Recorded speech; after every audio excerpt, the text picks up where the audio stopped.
Hi, this is Jonas. This is Michael. This is Andrew. And this is John. Thank you for joining us again for Bonsai Wire podcast. Today's topic is we're going to be talking about curating a collection. And so what do you mean by curating a collection? I have no idea. I know Michael has an idea. We have a few ideas. First of all, let's define what we mean by that, and then we can get into the weeds with it. Great. Yeah. So I think Andrew, you had a few thoughts that are sort of umbrella ideas. Yeah, I mean, as I'm starting to work with clients, I'm constantly getting asked, how do I build a collection? Where do I shop for trees? What am I even shopping for? What is a nice, well-rounded collection?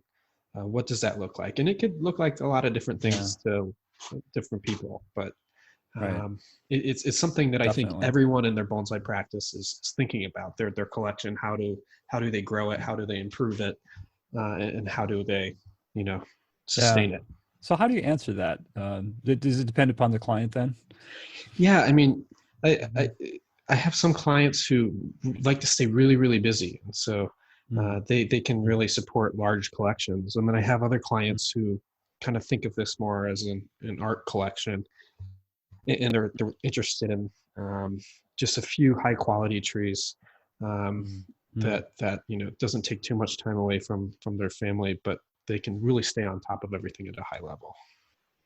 Yeah, purpose is really what somebody's goals are is a big part of this conversation, and we should probably say that certainly the vast majority of our listeners are going to be doing this work ourselves. I mean, we started this out by talking about clients, and we are professionals, and we work with some people who hire us, but all of us started this way to begin with, as we're working on our own trees.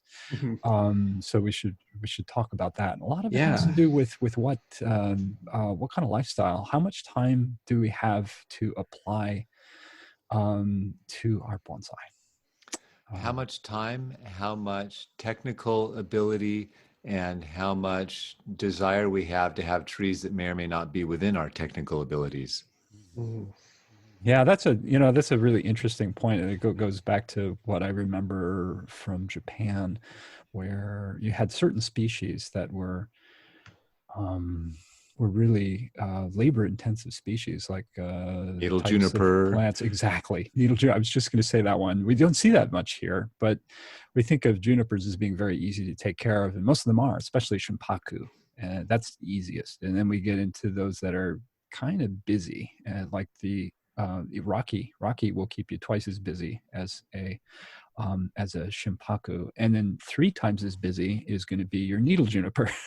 And just because the labor that you do on each of those is actually significantly different because of the growth habit of the tree. So this is already getting a little bit into the weeds here, but when we think about the number of trees that we can keep at a high level of maintenance, we're going to have to agree on that one to begin with, is that we're talking about keeping trees, keeping our bonsai at a high level of maintenance, design, and that's in itself is a long conversation, because there are times of the year when we don't work on our trees and we have to let them do their own thing for a while. And then there are times that we can work on them. So scheduling is part of this conversation. If you have a full yard of, just speak of needle juniper, which is a very, very busy tree, and you have 50 of those trees, you're going to be a really, really busy person for several months out of the year. Whereas if you have something that I think Andrew talked about with us briefly was about having variety. Variety can do a number of different things. Andrew, you want to talk about that? So there's several benefits to variety. I mean, I love variety just because I'm someone who can get easily bored. And so if my whole collection is, let's just say 50 black pines, then I can get kind of tiresome really fast. So me, just personally, I need a lot of variety just to keep my kind of interest driving forward. And that's one of the things I loved about deciduous trees in general, is not just the variety that you have within the deciduous bonsai umbrella, but each plant, goes through a remarkably different change every single season. So I find that really exciting. But when I'm touring gardens be it clients or public collections or just any gardens in the country. I really I can get bored easily if I'm looking at too much of the same thing. Yeah. And I really like looking at diversity. Yeah. Having trees. Yeah. The same thing, again and again, that's for someone who's got a laser focus on something and has discovered it, to my view at any rate, have discovered that they have a real passion for a particular kind of tree. And that can be discovered through having first a yard of variety. But Jonas, you had an interesting point. All of us have wanted to make one or two points here. But you were talking about the power of the single decision. I was really curious about that comment. Oh yeah, I figured out one way of thinking. Like you mentioned, a lot of people want to improve their collections and have better collections, and they wonder what's the most important thing they can do. And I've long believed that more important than any other decision, more important than what you buy or who you work with or what time of year you do a certain thing, nothing matters more than what material you bring onto your property. And the reason for that is we all know that we could, oh, look, that's a cute tree. And then you can bring it home. We know we can improve it. We know we can make it healthier. We know we can grow it stronger. We know we can make it better. But is it preventing us from working on some other things? And so if you want a really high quality collection, or at least some trees of really great caliber, it requires very, very careful thought as to what you bring on the property in the first place. Yeah. So selection. So that first, and that in itself evolves over time, doesn't it? The keenness of our eyes. Yeah, there's an orchestra conductor, Herbert von Karajan, who used to say that orchestra is only as good as the least capable player in the group. And I think that applies to your collection too. Your collection is as good as your worst tree. Yeah, very, very good. The worst tree on your bench. That sets the bar for your collection. Excellent. I think of that as horribly pessimistic. but very, very useful. It's also a really fun a question to ask people who visit. I did this once to Peter Warren and a few other people who came in, and I asked them what their least favorite tree in my garden was. Nice. And how did that go? What was that like? It was euphoric. He chose one of my least favorite trees. It was great. Yeah. Nice. And did that make you want to still have the tree, which is terrible. Right, I'm sorry, Peter. I didn't get rid of that tree. I should. And I go to sleep every night thinking, why do I still have this? But we do evolve. As our eyes evolve, our collection evolves for sure. But that falls into what Jonas is talking about. Well, and that's funny. It reminds me, a few years ago, I went through and got rid of 100 of my least favorite trees. Wow. Oh, and you know what I noticed the very next day? Did you miss them? I walked out back and my eyes went immediately to my current least favorite tree. Oh no. So there's no end. It was a really interesting lesson. I was ecstatic. No, I felt fantastic. I missed none of those trees because I grow a lot of trees. So I've got a lot of trees on the property. Okay. And in fact, when I know I'm detaching from a tree, I'll often put it in a different part of the garden. And it makes me happy. It's like, okay, good. I've freed up that bench space, or I can do whatever. It's a very optimistic feeling where it's more forward looking. Oh, that's good. That's good. It's better than, feeling, oh, the negativity hasn't gone away. I'm still looking at my least favorite tree, but you saw it in a much better way. Bravo. Very good. Yeah, it was good. So Jonas, you Marie Kondo'd your collection, right? Well, I think about that a lot. Didn't spark joy. I think everyone who grows bonsai knows that spark joy is not necessarily the right word for every tree every day of the year. Yeah, that's true. That's true. I have yet to find like a tea strainer that sparks joy, but I hope to someday. I've struggled with their concept, even though having had to kind of rethink everything about my material life and living in this tiny home. Her ideas are strong. They hold water, having tested a few of them. But anyway, and I think they do they do play a role in bonsai collections.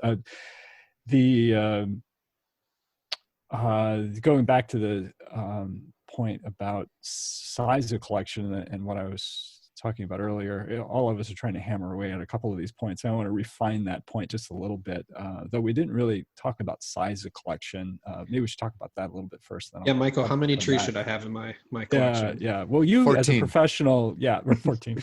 Excellent. I think we Yeah, can all that agree about that's wraps it up. Thank you so much. Yeah, thank you. Yeah, we can all agree that's the ideal collection size. Yeah, the smallest number I've ever heard was from a fellow who used to study with Colin Lewis, who we will be interviewing shortly here, and that number was 6. And I thought that it was interesting. It wasn't 5, it wasn't 7, it was 6. But all of us seem to come up with a number like that. I have a client who is determined that at one point I told him 23. And I can't remember saying that, but I think I was shooting between 20 and 25, which is sort of my number. But it sort of assumes that you have half of those on the way to find out. In other words, young plants that you're using to kind of sort of grow the community in a way, in the sense of adding trees that will have a good future, to use one of my favorite Boone terms, trees that have a good future, to build trees in your collection that you will then, that will then be in someone else's collection. So how many? I mean, someday. because let's talk young trees for a second. I mean, Yeah, a young tree takes remarkably less time right. to Exactly. work on than an old tree. I mean, Jonas can attest to this with That's the point. thousands of colanders in his backyard full of pines. Right. But How once do you they do start it? getting older, it's a different story, right? It is. The more mature the tree, the more time they will suck out of your schedule. Yep. So those are the ones you have to limit. So when Colin Lewis is talking about 6 trees, he's talking about 6 mature bonsai. He's not talking about collager trees. Really, really important point. And this segues a little bit into my refined point that I wanted to make regarding commitment for species. So we were talking initially about needle juniper and how busy a tree that is. You have to handle that tree several times a year to do it well. If, for instance, we talk about that with yearly work is what we're talking about. We're not talking about daily work. So if you have 6 trees, it's not much more time to spend on daily care for 25. You still have to water them. So you're still taking time out of your day. So what we're really talking about is if you have more than one bonsai, that we're really talking about yearly time commitment per tree, and then you refine that according to how much time each species requires. And that can really adjust. So you might easily be able to take care of 6 black pine, whereas you might not want to take care of 25 black pine. And that's where young trees or some deciduous trees, for instance, don't require near as much of time and away from taking away from your vacations and all sorts of things. I think deciduous can make up for it, though. I mean, you're watering them more, you're repotting them more often. That's another part. That's true. They can be busy plants, even though you're not wiring out every single branch. That's true, especially repotting. Yeah. It sometimes it can take. Not only are you repotting at a different schedule, which is sooner, every 2 to 3 years usually, but often you spend a lot more time in the repotting than you would with a conifer. Sometimes even half the time with a conifer. Yeah. When we started Bay Island Bonsai, we talked a lot about collection size. And for many years, the mantra of the club was, if you want higher quality trees, you need a smaller collection. And it was at that time when a lot of members would pick numbers, and it would be before they could bring another tree home, they'd have to get rid of a tree before they could do it. And that was their own personal goal. But that was not lost on any of us, is that the enemy of quality was always the many. In so many things, isn't it? Yeah. When my dad and I were building our collection, and this was when I was starting to transition from being a bonsai hobbyist to a bonsai apprentice and future bonsai professional. our rule was for every one good tree we buy, we have to sell 5 other trees. That's a downsizing plan. Yeah, that's a good Yeah. downsizing plan. Mm. And It worked. those assumptions all assume that we are that we're maxed out on our time, and that we're just trying to figure out where to find the balance among the different levels of effort that goes into each individual tree. Right. Do you think, let me ask this question to everyone. Do you think beginners need a lot of trees to kind of get their feet wet? That's a I mean, great can question. you come in with 10 trees as a beginner and really get a good grasp, do you think? That's a great question. I have strong opinions about that. I do too. I know. Oh, Okay, gosh. great. I want to Pull hear out the yours. fist. Well, let's start with John then. Yeah. Start critiquing me or what? Yeah, specifically your 10 trees. Yeah. Right. Well, Yeah, John's the newest to bonsai. What was that That's right. like to you, Exactly. building a collection? I mean, did you find that stressful? Acquiring trees and... I mean, I think we're going to get into the actual logistics of acquiring trees, but I think it's pretty tough to find material. It's pretty tough to, I mean, I have a tendency to create and start rather than maintain in everything that I do. I love starting businesses. I love starting ideas.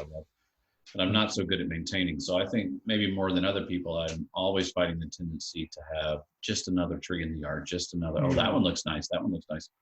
So I'm always having to fight the tendency to grab another, tree or grab another whatever. So yeah, in particular, I think it's pretty tough for me to step away from something that doesn't add anything to the collection.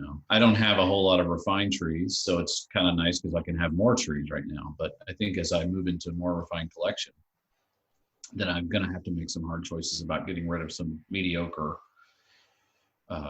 younger trees. But I also love spreadsheets, and I wonder if there's some way that we, can you answer this solution with technology? Can you answer the question with technology?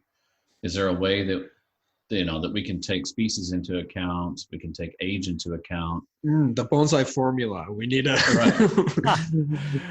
I'm sure there's a way That's to do a great idea. It's artistic in some ways, where it has everything to do with the personality of the person that's running the show. But I think there probably would be a way to mathematically calculate and spit out a number saying, you said you were willing to spend 6 hours a week and you've got this many weeks a year, and these are the trees, this is the kind of trees you want. And it says 8. This is what you can have. Yeah. There's a lot to be said for that, though. I definitely take a far more faith-based approach. The faith being that I'll have most of the trees alive at the end of the year that I started with. Right. Oh no. Oh gosh. Yeah. What do you think, Jonas? Should newcomers to bonsai, should they have lots of trees? So there's a couple ideas that come to mind when I think of that. And I'll start with the most heartening, which is I have a friend who decided actually didn't decide, probably didn't even know it was an alternative, to skip the whole stick in pot phase. And anyone who's been to a club meeting pretty much anywhere in the world that I know of, a lot of people start out collecting a large number of trees with very little unique character, and they keep them alive. And honestly, a lot of people, that's all they ever want to do, and that's perfectly fine. Until just a few years ago, I found a collection where there were 3 or 4 and then 5 trees, every one of which could have made it into your average club show. And I thought, oh, it's completely possible to start with decent material and skip the stick and pot phase. And so that's one thing that comes in mind, is your entry level can be at many different places. And honestly, that to me is one of the most exciting things I'd ever seen. Yeah.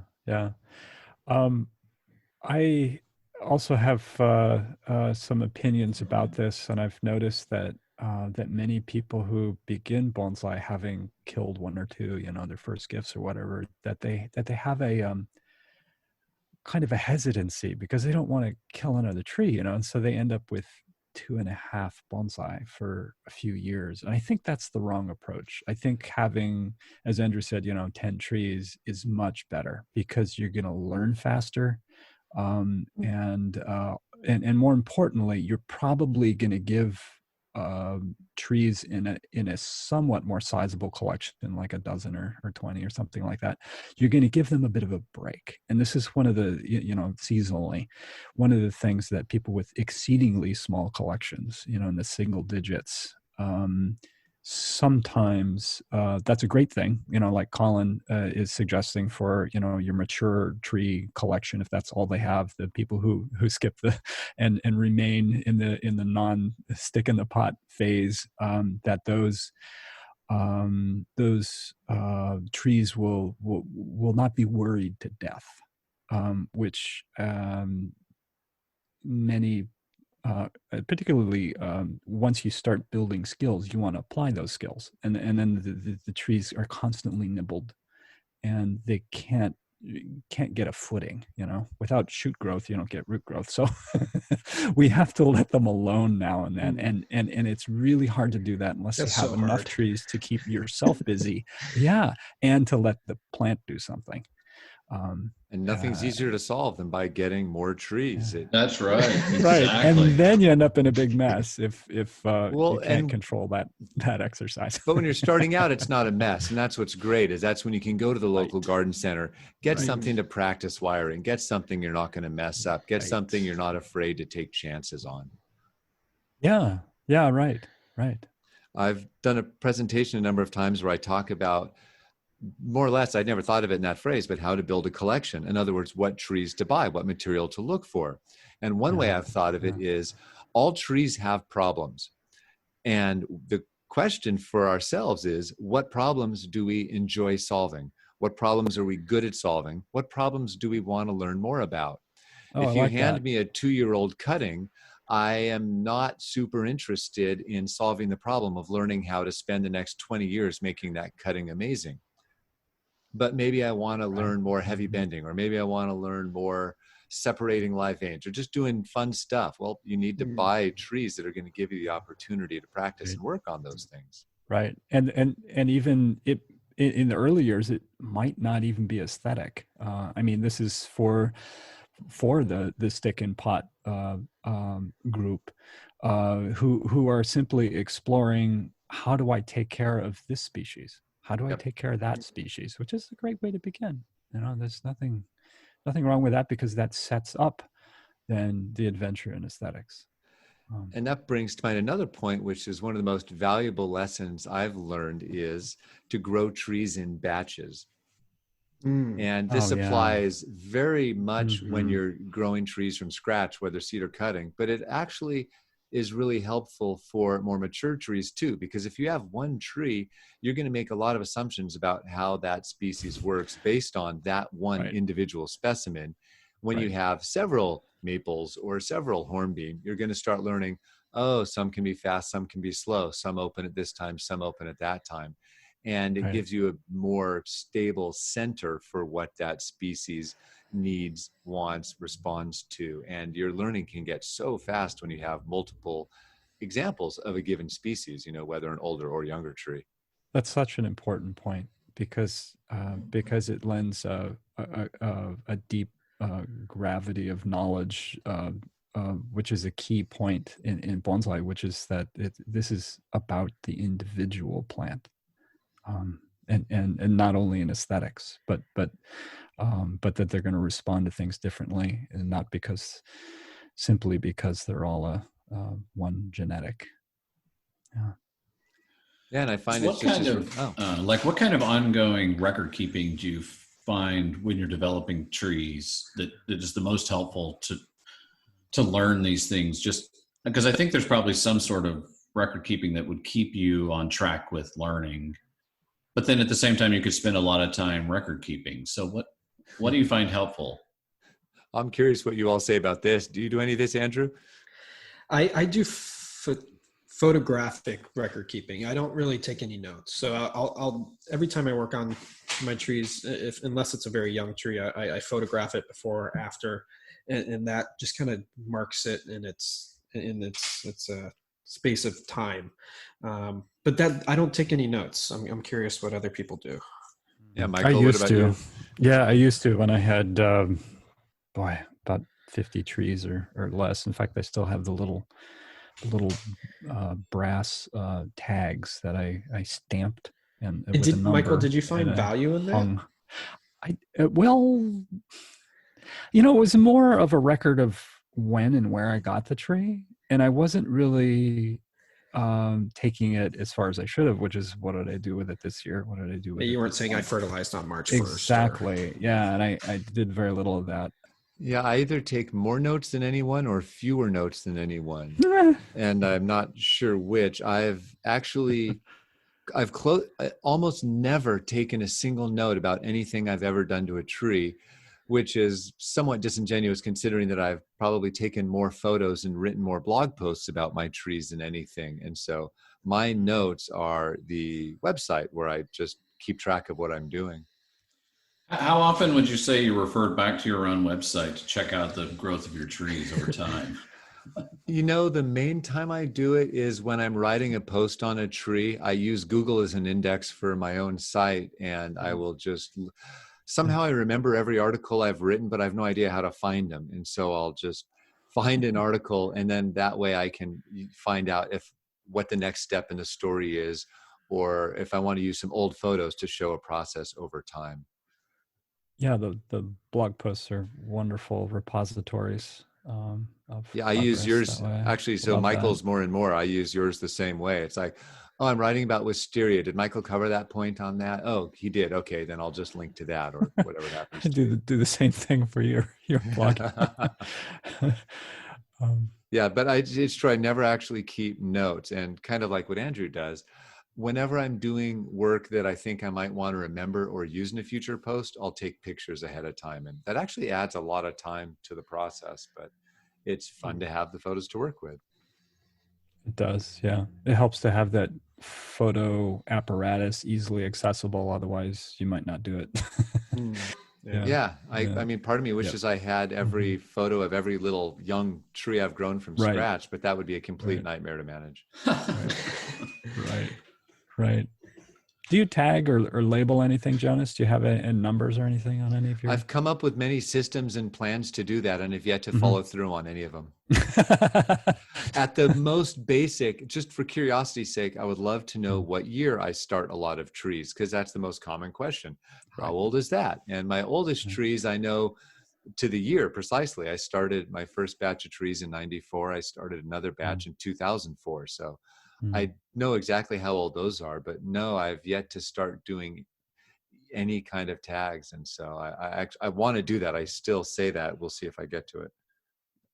Yeah. And then where to attach the tag is something that we keep puzzling over in it's my easy. garden. The branch you're about to cut off. That's I know that tends to be where it ends up, right? Yeah, I solved that. Yeah. And on the trunk, you could if your loop isn't flexible or big enough, you could end up with some scarring. That we've had that problem. We've tried the plastic labeled thing in the soil, and inevitably in the sun they break down and then they snap and then you lose it. And then you have all these sort of orphans running around that have. I think some of the pots in the back of our yard have 5 little bits of plastic. I think so. You just have to stuck in there. You have together, to recreate it. Archaeological dig every time you want to figure out where the pot came from. What's funny is years ago, I'm not sure if this was a conscious decision or an after the fact justification, but I thought to myself, I love having the records and I love it when someone can provide me all the background to their tree. But I thought, well, if I'm going to be buying trees from people, I'm not necessarily going to know anything about this tree's backstory. And I want to learn to tell what that tree needs at any given time based on how it looks right now. And so whether or not it was repotted in 2000 and X, I want to know, how can I look at that tree and make a plan in a complete vacuum? Is a tree getting healthier or is it slowing down? Does it need repotting? Does it need this or that? And so very, very early on, 20 plus years, I've been looking at trees with that in mind, where I'm trying to learn how to analyze or evaluate the next steps. We had a bonsai artist here in Portland, Oregon, who passed away a few years ago, and she made what everybody called her adoption papers. But she did these over many years before I think she was thinking of handing these off. But I think they were mostly for her own use. But every year she would take a photograph, sometimes a couple photographs a year. Some of them were Polaroids going back into the 80s, you know. And she started things from cuttings and little seedlings, and they were absolutely magnificent trees. They're mostly in the chewheen size. 25 years later, I have a couple here in the yard. Yeah, you're talking about Ann Spencer, right, Michael? Ann Spencer, that's right. And she not only took the photographic record, but every time she did something on the tree, she wrote a little note. And it was this incredible little thing, you know, you receive this little packet along with the tree.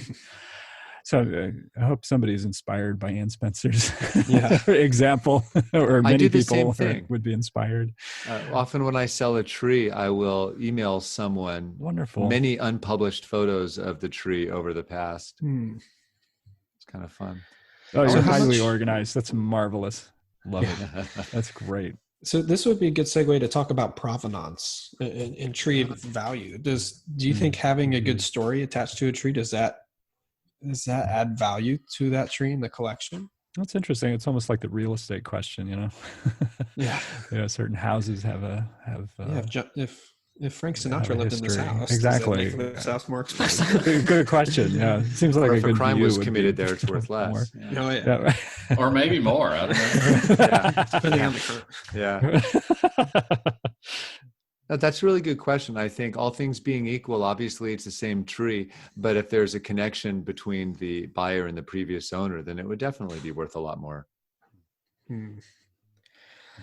I was kind of curious to circle back to what Andrew had brought up when talking about collection development with customers. And I'm just curious what some of those conversations sound like when you talk about where to go from wherever they happen to be right now. Yeah, I mean, they're really tough conversations. And I remember, you know, for me to change over my collection from a kind of beginner intermediate collection to what is now becoming a professional collection, it's a tough process because we very easily form emotional attachment, I think, to these plants, whether they're good plants on our bench or bad ones.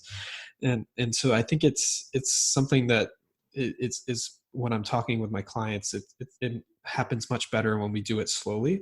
So we bring up the conversation and we just move slowly. So it's that process. Maybe you buy one new tree, you get rid of two in its place, and then over time, organically, you can really change a collection that way. But I found all of my clients actually, they're really striving to have the best collections that they can grasp financially and just with the opportunities that they have. So I think there's a common desire for just having a really nice, pleasing collection. Do you have any strategies to recommend to help them get the most out of their budget? Yeah, it's don't buy something for the sake of buying something. And this was something that was really hard for me growing up in a house of collectors. Just because you're going to the antique store doesn't mean you need to buy something. And so if you're going shopping for a bonsai at a bonsai nursery, or you're in the mountains collecting, or wherever this may be, you're looking for bonsai material, don't get something just to get something. Try and do Marie Kondo it. See if what you're getting sparks joy. See if it's something that you think you'd have value in, something that you could savor over time. Yeah, and I would add that many of us, I used to have this sort of instinct to be really interested in a particular style of tree. Like, okay, semi-cascade, I was really into semi-cascades that month or whatever. And so whenever I go to the nursery, I'd be looking for semi-cascades. Yeah, that's all you look at, right? And exactly, you have like this, there's a biological term, it's called a search image. So that when a robin or whatever is jumping around in the grass, and there happens to be a lot of maybe it's usually going after worms, but there happens to be a big grasshopper hatch or whatever. Suddenly the nutritious grasshopper becomes the thing that it locks onto as a search image, and it ignores the worms. Well, the problem in the bonsai purchasing instinct becomes that we begin to ignore what is truly valuable because we have this idea of what we're actually after. So you're in the bonsai nursery, you're looking at this terrible cascade, but there's a beautiful formal upright standing right next to it. Exactly. And you're just so blinded by the cascade in your mind that you don't even see the formal upright. 100%. That's why I like going shopping with Michael. Yep. I get all the good trees. Right. Michael's good to shop with. He's a tough shopper. Man, I feel so used. Horrible. So I mean, this brings up a good point. There's a lot of people who want maybe one of every species or one of every style. Do you think that's a bad thing? I mean, if someone wants a cascade, wants a formal upright, wants a black pine, a white pine, a red pine, is that a bad approach, do you think? No, this is almost the summation of our conversation. I think actually is because there's so many paths. I mean, people are going to have, be attracted to azaleas, and they're gonna hate pines, or vice versa, and and the same thing with styles. And some people are going to want, one of everything. I can't see anything wrong with any of those directions. I'd say it only becomes negative when it prevents them from reaching their own goals. Yeah, or I would say in the early years, at least exploring. To put your own instincts, especially in the beginning. We don't know an awful lot. Like the four of us, we don't know a lot about podcasting right now. This is our second one, right? But just to to embrace sort of beginner mind and be open and explore. But then do what you like. I find that just recently I've been starting to limit the number of species in the garden because the care is so different from species to species to species in some case that I am recognizing my own limitations, and one of everything doesn't totally fly based on the resources I currently have to allocate to the collection. Right. And it's not just horticultural differences, right? It's aesthetics. Oak trees grow very different than maples, and how you manifest that in the branching might be a totally different repertoire of aesthetics. And the aesthetics I find a lot easier to manage. I find it, that's more when you're sitting down in front of the tree working on it. And so I really am talking about the care. When you have really diverse watering needs, for instance, you start to notice it. At least I start to notice it. Fertilizing needs. And as you all know, we'll do another episode on water and fertilizer, but when you're using an injection system to try to figure out the most efficient or effective way to fertilize and water the collection can get really tricky when you have really diverse needs. Yeah, I mean, that's where having 100% black pines in your gardening is really easy to fertilize. It's really easy to water because unless you decandle some and don't decandle others, and then it's the most complicated thing you could hope to do. Bonsai is hard. Just like a young deciduous tree or a mature deciduous tree, I'm not fertilizing in the same, and so I almost need an irrigation system for each basic category. It's really hard. I move my trees all the time with the brain. Jonas, that's called an apprentice. Yep. I've heard that system for every tree. So maybe this is our first open call for an apprentice. Please apply here. All right. Exactly. There you go. One thing I wanted to say. I think this is a good time. We need to take a little break and hear from one of our sponsors. And when we come back, we're going to talk about the use of the dunce bench. Okay, we'll be back in a minute. Do you ever return home from a long trip to the store to find your bonsai wilted beyond repair? Do your trees not look as green as they should? Have your accent plants never looked as nice as the ones you see on Instagram? Maybe it's time to try dihydrogen monoxide. Dihydrogen monoxide is proven to increase the uptake of nutrients, help reduce stress, keep your plants hydrated longer, and much more. You might not know that professionals around the world use dihydrogen monoxide multiple times a day to keep their trees looking best. It is a largely an unknown secret that we at Bonsai Wire are bringing into the light. We're excited to announce an exclusive partnership with the makers of dihydrogen monoxide. Every bottle sold off of our website comes with a money-back guarantee. If your trees do not look better, stronger, and happier within hours of using our product, we'll send your money back, no questions asked. Don't delay. Go to bonsaiwire.com/products and enter the code WIRE to receive a free bottle for a friend with every purchase while supplies last. Again, that's bonsaiwire.com/products. Enter the code WIRE. Thank you for your support. All right, well, we're back here. So I'd like to go back to the dunce bench. What is a dunce bench? I think we talked about this in the beginning. know. Well, so this is like the stool where you put the tree that you don't like. This is a kiddie table. Yeah, and you give it the side eye every time you walk past it. You know, you scold it, and then eventually you either improve it or you get rid of it. Should every yard have this bench in there in the back, way back, somewhere in the way back? Or maybe they should put it right in the front, so that's the thing you see all the time. So it encourages you to either improve or get rid of. Have you tried this approach? No, but maybe I should. We have these 3 or 4 little posts right here outside the deck. No, John. No, those are for display. We should clarify what those posts are for. Oh gosh. Probably make some little cardstock dunce hats. No. Yeah, actually, John and I were talking about a related concept, culling, just a couple of days ago. So we have groups of plants that we grow on here. Jonas was talking about this earlier, growing in clumps, in groups, same age, same species, working through some chochibai, the dwarf quince that we have here, and maples and things of that nature. And much like, people who grow koi or something along those lines, you have, that you work with in large numbers, then inevitably you have some that kind of fall short of whatever your standards are. As a potter, I had that problem as well, and the whole issue of are you going to even give up your seconds, or do you have seconds, or are you going to smash them all? Wait, so you're telling me there's broken Hagedorn pots out there somewhere buried in they're buried. Arizona? Or... Yeah, well. Oh gosh. No, some people did walk away with seconds, but I often felt a little strange about that. But anyway, John and I were talking about these quints that some of them just don't quite make it. And so one of the ways we got around that is simply cut it back to anything at all that might have quality, and then just completely regrow the tree from there.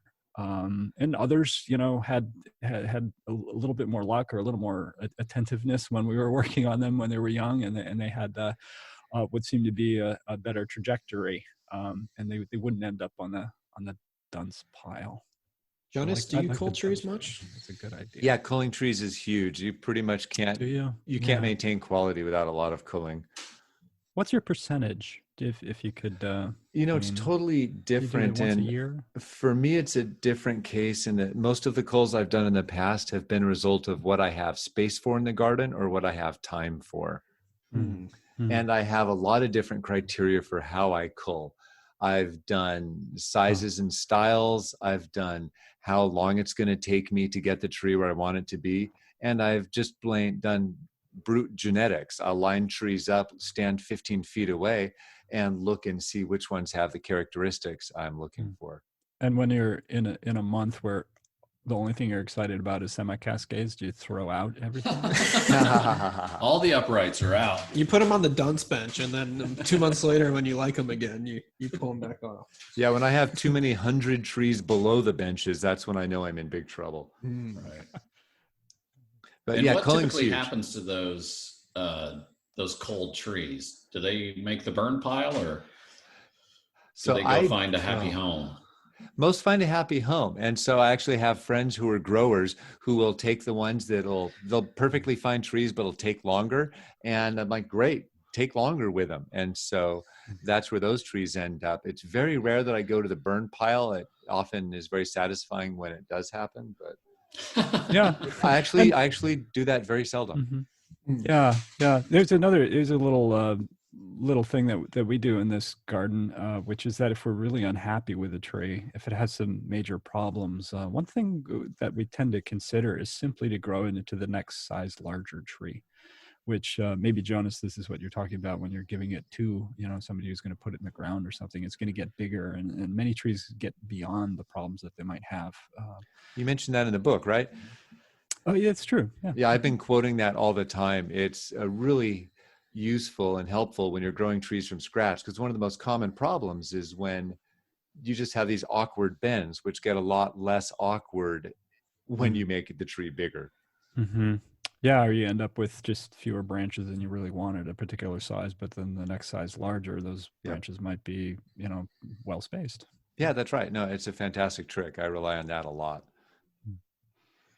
The other thing I wanted to say is thinking about, Andrew, talking to your clients and about how to buy based on budget is, I know when I started, I had a very limited budget in bonsai for many years. And so my approach was always spend all of the money on trunks and then do all the rest of the work myself. Yeah. I think that's especially good for conifers. I think that's harder for deciduous. Well, it's just as easy. You just have to good luck finding them. Yeah. That's I think that's Andrew's point. Yeah. Very hard. Yeah, but I mean, with a conifer, you can find it.